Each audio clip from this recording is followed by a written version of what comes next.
अस्सलाम वालेकुम, welcome to San sports. बड़ा मैच, बड़ा मुकाबला, बिल आखिर इंडिया ने पाकिस्तान को शिकस्त दे दी।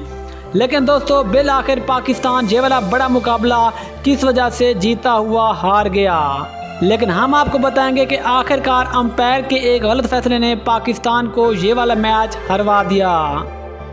क्योंकि अगर अंपायर वो वाला फैसला ना दे तो पाकिस्तान ये वाला मुकाबला जीत चुका होता। दोस्तों, जैसा कि आप सब जानते हैं कि आखिरी ओवर में पाकिस्तान के बेहतरीन ऑलराउंडर मोहम्मद नवाज गेंदबाजी कर रहे थे और जब मोहम्मद नवाज ने विराट कोहली को गेंद कराई तो विराट कोहली ने फुल टॉस के ऊपर एक शॉट खेला।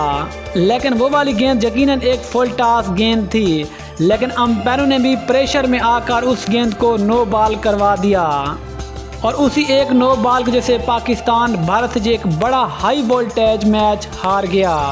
क्योंकि इस बड़े मैच में पाकिस्तानी प्लेयर्स हो या फिर भारतीय प्लेयर्स, उनके ऊपर तो प्रेशर होता ही है, लेकिन साथ ही साथ अंपायर भी प्रेशर में आ जाते हैं।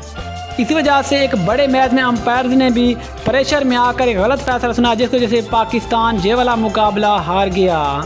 इसके अलावा आज के मैच में पाकिस्तानी कप्तान बाबर आजम की कप्तानी पर भी एक सवालिया निशान है। क्योंकि एक बार फिर एशिया कप के फाइनल की तरह पाकिस्तान 4 जल्दी विकेटें लेने के बाद भी पाकिस्तान ये वाला मुकाबला हार गया। क्योंकि इस तरह के एक बड़े मैच में प्लेयर्स के साथ साथ कप्तान का बड़ा रोल होता है कि वो प्रेशर वाली सिचुएशन में किस तरह टीम को हैंडल करता है। लेकिन पाकिस्तानी कप्तान बाबर आजम एक बार फिर अपनी कप्तानी का गौर ना दिखा सके और बिल आखिर पाकिस्तान को भारत का तो एक इबरतनाक शिकस्त का सामना करना पड़ा। लेकिन आज इस बड़े मैच में पाकिस्तान की शिकस्त की बड़ी वजह की बात करें तो वो ये कि एक कप्तान बाबर आजम की नाकिस कप्तानी, दूसरा अंपायरों का एक गलत फैसला जो पाकिस्तान को ले डूबा। इसलिए अफसोस है कि पाकिस्तान भारत से जीता हुआ बड़ा मुकाबला हार गया।